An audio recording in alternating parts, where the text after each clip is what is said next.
Thank you, everyone, for joining us today. I really appreciate you for being here with us.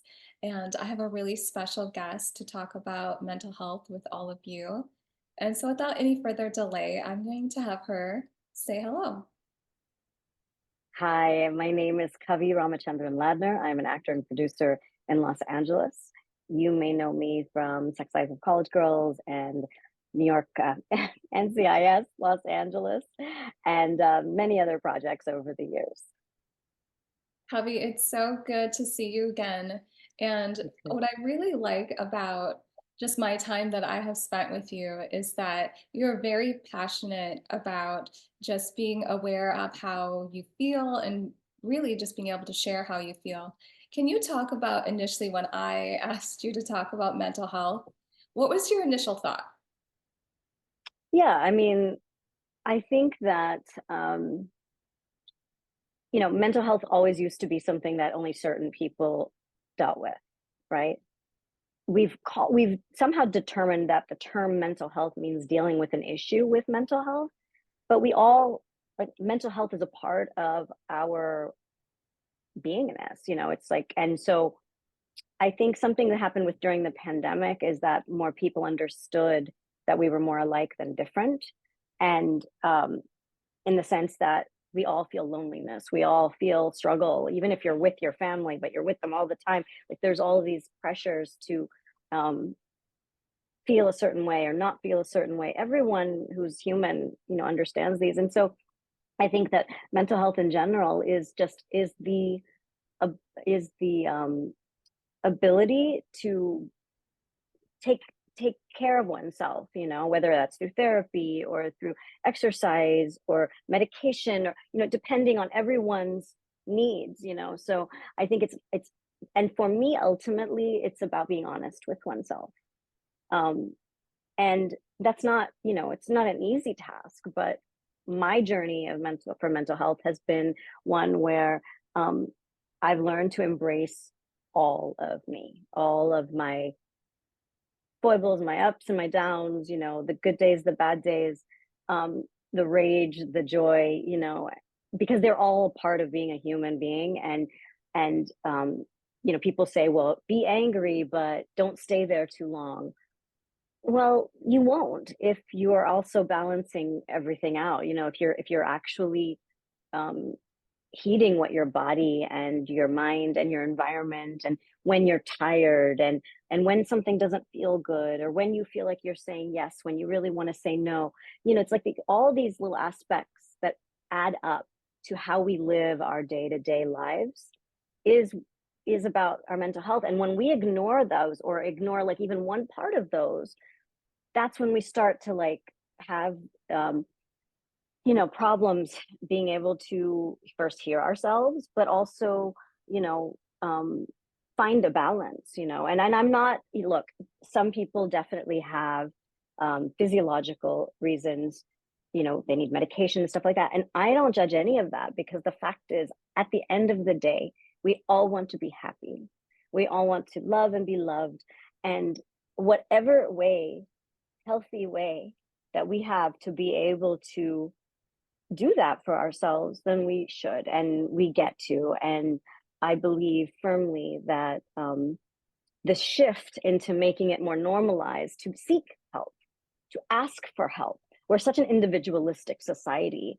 And so, unlike other cultures that rely on each other and things like that, we don't. We celebrate when someone does something on their own versus reaching out for support, And so I think that the first step of asking for support is finding out what it is that you need, and getting getting help, with that. And look, I my therapist is one of my best people in my life, and most of the time we're just talking about the week, you know but I've built that muscle of trust, so that when I do need extra support, I have someone there that I know that I can share with, and that I can speak through something with.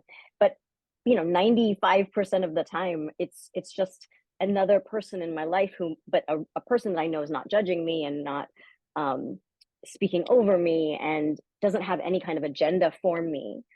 and allows me to think through my own thoughts. It's it can be scary in there sometimes, when we're like having our own thoughts and dealing with our own things, and the world is so wild, and and then we judge ourselves. Oh, no one wants to hear that, or that's not positive, or this. And it's, we are being unnecessarily unkind to ourselves. And I think that if everyone would even just take that step, I choose kindness to myself and others, I think everyone's mental health um, would be a lot better. Speaking of your journey and your mental health journey, can you talk about something that you got very wrong? That I got wrong. Yeah, I think it was, you know, I came onto my spiritual path like when I've always been deeply spiritual person, but um, when I was about 19, 20, and I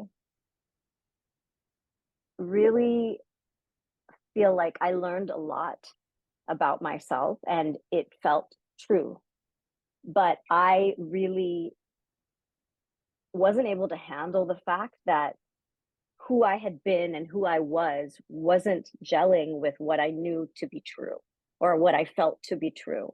And so I spent many years pretending I was somewhere I wasn't in my heart and my mind, and that I was, healed or like just that I was just healthier than I was until I kind of had snapped. I mean, not an extreme way, but in a way that forced me to kind of start over, to to ground myself and in honesty, because I don't think um, there's any point to just talking and talking and talking if we're not going to be honest with ourselves. And my journey of mental health really came through my spirituality, and then I don't judge it. If this works, if that works, and I find a combination of like, my own spiritual work and homeopathy and a therapist and whatever I need whenever I need it. I mean, we live in a world where things are available, and even for those who don't have um, the ability to have those things, there are more free options. um, and at the very end of the day, that we should like connect with each other. And I think in that time of my life, I felt like there was a part of me that genuinely knew I wasn't being honest with myself. And so I also isolated myself from others, lest I be seen, And that was a huge wake up call, but it was also a hugely important moment in my journey because from that moment, from those days, you know, being honest with myself, no matter what, and not judging it, because that's really hard, right? Because we think we're supposed to be perfect. We think whatever that is, right? But that really served an amazing like springboard for me in this journey. And I feel like as I've gotten older, I've just become more gentle with myself, and it doesn't mean I don't have hard days, and it doesn't mean that I don't get incredibly sad or mad or hurt or any of that stuff. This is not about avoiding. This is not about being able to overcome an emotion, right? Emotions about emoting. This is what our human experience is about, experiencing all of it. And we've somehow decided some are good and some are bad, when actually they're all pretty neutral. It's what we bring to them, what our experience, what our reactions. And so we shouldn't fear any of them, and I would go as far as to say everything, even jealousy and envy and all that stuff. What is it showing you? It's not a bad thing to feel something. It's maybe not as good to sit with it and then to let every single thing that you do be colored by it. But that's about self-awareness. And I think it takes time. It takes time to get to know ourselves. And we're so busy with the outside world that I think it's really important to just bring it back to us. Or people who might be listening thinking, I'm trying to do that. I'm trying to be honest with myself and maybe feel like they're not quite getting there or think, I don't even know how to do that. What would you say? Everyone is different. Some people have trusted friends, maybe someone in their church or their temple or their mosque or synagogue. you know for some people religion is too much. It's like it kind of exacerbates those feelings of not being good enough. I personally think that a great place to start is like a place like, you know, I'm not doing a plug, but like, you know, someone, if you don't have access to a therapist, you know, BetterHelp, and there's other programs that you can find someone, you know, because just that act of being able to speak something out loud, all of a sudden it dissipates. It doesn't feel as daunting and as dark if you don't have that right, you know? It's like your journal's not just for your dreams. Sometimes you got to write out just all the hard stuff. Like it's you know, it's about getting it out of your body. I think that our body, you know, we take it for granted and we think it can just hold everything. But what we don't look at, our body holds on to, you know, and so I would recommend, you know, and if you have a friend or someone who can listen. Now, the good thing is like, you know, you asked me a mistake that I did and something that, you know, I could do have done better. When I was younger, you know, I think I probably relied on my friends too much. And I say that because, you know, a good friend will be able to hold space for you. But when you're young, you don't even know yourself yet. And so there's that sense of like, it's not taking advantage because the intention is pure, but it's like there's a I feel like it's better, you know. It's like, sure, I have friends that I can say anything to at any time and it's no problem, but that's like dwindled down to two, you know, versus like feeling like everyone needs to know everything and in order for me to feel honest, you know. And I think that's another reason why having a trusted someone to speak to gives you kind of like deflates the balloon a little bit in a positive way, you know. It's just like it lets your air out so that you can take a deep breath and go on with your day, you know, and it gives you that sense of like groundedness, sense of like not being run by the thoughts in your head. And you talk about speaking to other people, and as a society, there was some statistics that showed very early on that the way that we talked about people that were going through mental illness was Yeah. definitely a different. And I would like you to kind of touch on how you think like the media has helped or kind of hurt this progression of how we talk about people that are struggling with their mental health. Yeah. I mean, I think the media uh, has did a lot of, has, sorry, but has done a lot of damage. And at the same time, it is now okay to talk about mental health.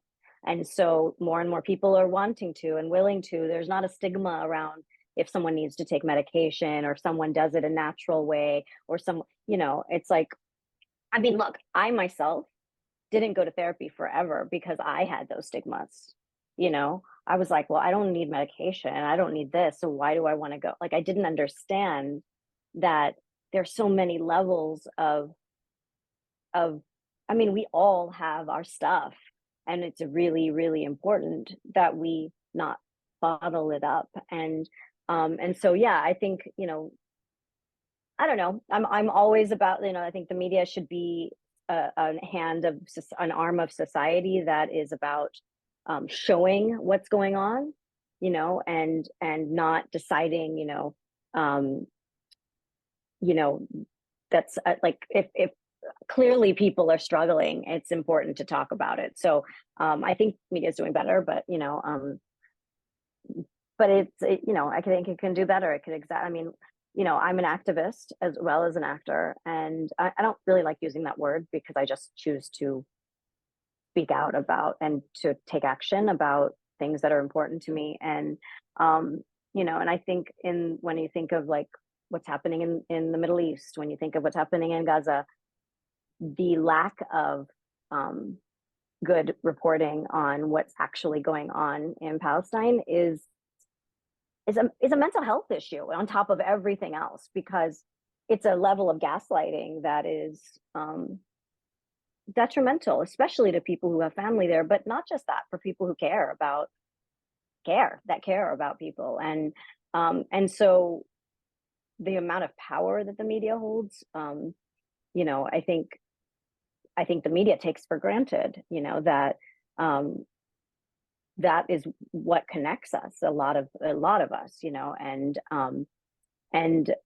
I just my credo is love in action, and I don't care who you are. I don't care if you're a producer or the president or media, or a vendor on the street, like, it's like we are able to make love be a verb.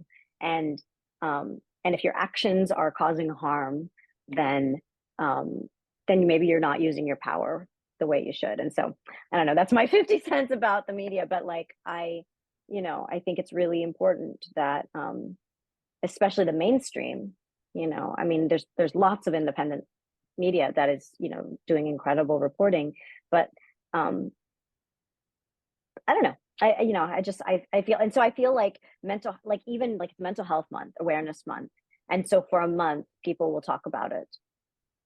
And then people will be shoved back in the corner to not think about it and feel like, oh, it's not appropriate. It's not my month. It's not the month to talk about it. And that's not how we should live as a society. A month should be there to like say, okay, we've been working on this all year, and now we're going to talk about how we're helping each other, or we're inspiring one another to do better, or the cases that didn't work and how we can do better to help our society, instead of it being like, we're so amazing, here we celebrate mental health month, and then nothing. And that goes across the board, whether it's conflicts, whether it's mental health, women's history month, Black history month, Native American history month. Like, it's the same thing across the board, but all of that comes back to how people end up feeling about themselves. And yeah, I mean, I would want everyone, not just the media, but particularly the media, because of how much power the media holds, to really take that into consideration, because um, it's really easy to say be gentle with yourself, when the world is also like bombarding you, it's not easy. It's just, what's your alternative? Beat yourself up, be cruel and angry to yourself, judge yourself to the point where you can't do anything. No, it's like, love in action includes the love that you give to yourself, and that's what I live by. You had talked about stigma, and even though there are campaigns to encourage people to get help and it's okay to not be okay, there's still such a dominant population that can say that they're still suffering. So, what would you say to Absolutely. those people that feel like these messages aren't reaching me? Well, look, one of the reasons I am not afraid to speak out about mental health, and I'll be completely frank, I've never been on medication. I've never, had any, like, other than when I was younger and kind of trying to figure things out for myself, I think I'm like most people who are human beings and feel things deeply. Plus I'm an actor, so feeling things deeply is part of my, like, have learning to be honest with myself is actually a requirement, you know, um, for not just my humanity, but for my career. And but one of the reasons I'm not afraid of speaking out, because look, we're both South Asian, talking about mental health, admitting you go to a therapist, excuse me, that's just not what we do. It's like Asians in general, like, it's not, and it's not just Asians, but like, so that's one of the reasons I do talk about it, because I'm not scared to talk about it. We're not talking about these ideas in movies of like, someone admits they're having thoughts about something and then they get thrown into you know, a ward somewhere, whatever. Like, it's not, this isn't Hollywood. You know what I mean? This is real life. And real life, we are human beings with emotions, and emotions are meant to be emoted, expressed, felt, not stuffed down. And so to people who have been raised in cultures that, I mean, I can't speak so much to when they're in their motherlands, because, I don't know. I mean, I don't know how societies will deal with things. But what I do know is that at any given moment, no matter what your circumstance, you have yourself. Now, again, I am not undermining the fact that everybody is at a different space in their life, and some are some are dealing with things, unimaginable things. And so, I'm not saying it's easy. I'm just saying it's the goal. The goal is to find, even if it's just a moment, to kind of reconnect with yourself. If there's one way to find some way to find a way to love yourself, when I speak to mothers, It's so easy for a mother to give love to her child. I have a daughter who will be 21 this year, and one of the ways I have thought about raising her is, would I want her to talk to herself this way? Or would I want her to um, treat herself this way? And if I don't, and I don't want her to see that in action, then I don't do that to myself. I want to be an example of how I want her to talk to herself and her to be with herself. And so I think every parent, every person can do that because everyone cares about somebody, whether it's a niece or a nephew, or it's just one option, But the point is, I think sometimes we're so out in the world that we don't come back, you know. And with speaking out about the things that are happening in the world, I think it's another reason why it's incredibly important to come back to ourselves, because when things are valued and when things need to be fought for and spoken up about and protected, like justice, life, the sanctity of of children, of love, of like of when things are valuable and important, then if we are only talking and doing and giving, we'll burn out, and then we don't have anything left to give. So there is a give and take that has to happen with ourselves. And again, we've been trained to think that we're selfish if we're not doing for others, you know. But I don't agree. I think there has to, if we are not feeding, look, it's the cliche but true. When you're on an airplane, put the mask on yourself first and then put it on your child. You're no good to your child if you pass out, and that goes for everything in the world. And so to people who don't feel like they have access, then that one thing, it's not a cliche, it's not so popular of a saying for no reason. It's just that we don't take it seriously, or we just think it's about the airplane. you know it's about life. And so for particularly people who are in service, it's just like dealing with everything in the last 6 months, coming back to my joy and finding that grounding every single day, making it a priority, gives me the courage to be able to keep going. Not to mention just watching other people, being courageous, but I think that I don't know. I think our bodies know when we're not coming from a loving place. And so I think we should also just listen to our bodies. I think we all take our bodies for granted. And when they get sick, we start to pay attention to them. And I really believe a part of mental health is listening to our bodies and trusting that, they're talking to our bodies, are living, are living. We're, if you believe in a soul, it's embodying this body. It's not, we're not just this shell, and if you need, so we can always listen. It's like, I think that's how mental health leads into physical health. It's like, exercising, it was good for you, but we don't do it. Why? Because, I don't have time or whatever. And then we don't feel good and we go to the doctor, and the doctor says, oh, you need to start exercising. And you knew this already, but we don't listen to our own bodies, our own wisdom. And we're waiting for the world to tell us what to do, and even though I'm here saying things, the invitation is to maybe take time with yourself every day. People are like, I don't have time to meditate, I don't have time to think. If you're walk, you have time to just take a deep breath. If you're alive, you have time, because your breath is your great center. It's the thing that we all share. And it's the one thing that if you don't focus on. We don't focus on our breath. We take it for granted. We are breathing. But like, what if you actually took a moment to like begin, okay, I'm breathing.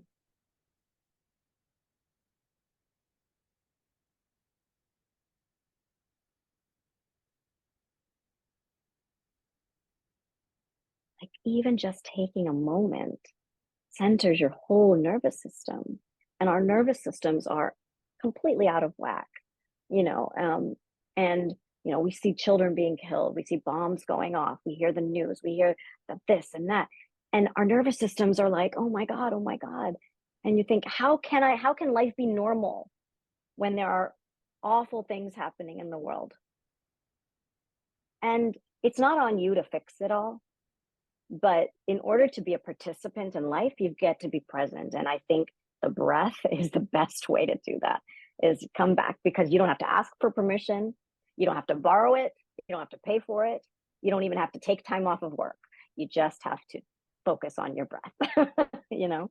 For people that are listening to this conversation and learning so much about you and your mental health journey, if there was one thing that you would say is the most important thing that you would like to leave people with, what would that be?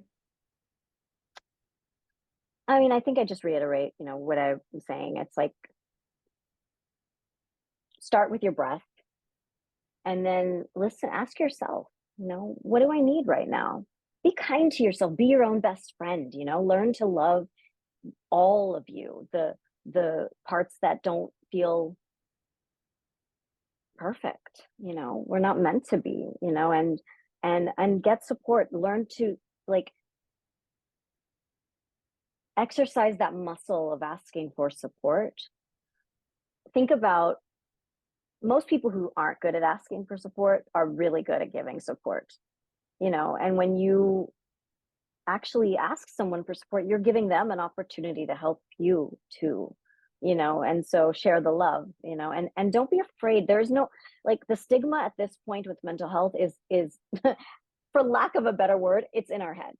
It's not real anymore. Like, everyone, especially after what happened with COVID and the pandemic, there's not a person that can say they didn't experience loneliness or suffer in some way, because literally the entire globe, and we forget these things. We forget how alike we are, and I'd love to talk about my film, and it actually is about this. It's about, so I'm in a movie, those in Omaha, Lincoln, I believe it's Lincoln, Nebraska. Actually, we'll get to see it on the screen. It's at the Mary Reepma Ross Media Arts Center, in Omaha, and it's called East Bay. And it's about this need to feel like we have to put up a good face, that we have to be successful, and that we have to show the world that we're happy.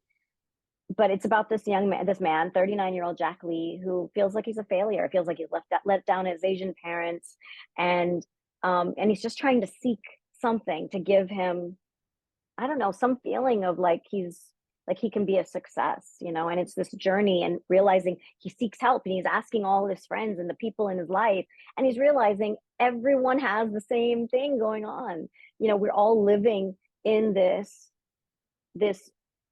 idea that we need to be perfect in order to be accepted. And it's a beautiful film. It stars Constance Wu. It stars myself and Daniel Yoon, who wrote and directed it. It will be playing at the Mary Reepma Ross Media Arts Center in Omaha, from May 31st to June 6th. And it's a very much a story about learning to love yourself and be honest with yourself, and also accept yourself. It's like, everything is not going to be hunky-dory, happy-go-lucky all the time. And people can get information about the film at eastbaymovie.com. We open in New York this weekend. We open in LA next week. We're going to be in like 30 cities around the country, 30 theaters, and it'll be on demand from May 31st. But what I will say, and I'm very excited about this film. It's a really beautiful, beautiful film. We won the audience award at CineQuest last year, and I really hope your audiences will take the time to either go to the Art Center or to see it on demand. But I will say this: every single human being has a light in them, and we often wait for someone else to see it and tell us that they see our light. And my journey has been one to not to it doesn't I love getting the recognition. I'm an actor. I love, the spotlight and all of that stuff. But learning that being honest about my feelings, good and bad, particularly the darker stuff, learning that doesn't diminish who I am. That doesn't make me less, that doesn't make me less valuable, that doesn't make me even less interesting, or I think it's the opposite when we it's like with storytelling, you know, when you tell a story and it's very, very specific, people are like, oh, well, no one's going to want to know about that specific thing. But when you're telling storytelling and it's so specific, it ends up being, because you're not trying to please everyone, you're just telling a story about a certain thing or a certain idea or a certain person. And then all of a sudden it's very universal versus trying to water it down so that everyone feels it, you know. And so you are I the see. star of your story, you know, and your story, and being able to live that story, the moments you maybe feel so sad and you're so angry and you're like looking at, you know, what's happening in the Middle East or anywhere else and going, I can't do anything and I feel hopeless, or the joy or the any, you are the star, you're the lead of your story, and you're important and you're valuable, and so you get to take care of yourself. That's bottom line, is you deserve it. You're a human being, you're worthy of it. And yeah, I mean, I want everyone to feel that. I want everyone to feel like that's not something extra that they need to make time for, that that's a priority. Thank you so much, Kavi, for your time today. I really appreciate everything that you've shared with all of us. And for everybody watching, thank you so much for watching as well. There are definitely some other videos. I hope you check them out on Mental Health Awareness Month. And thank you also for watching and supporting NTV.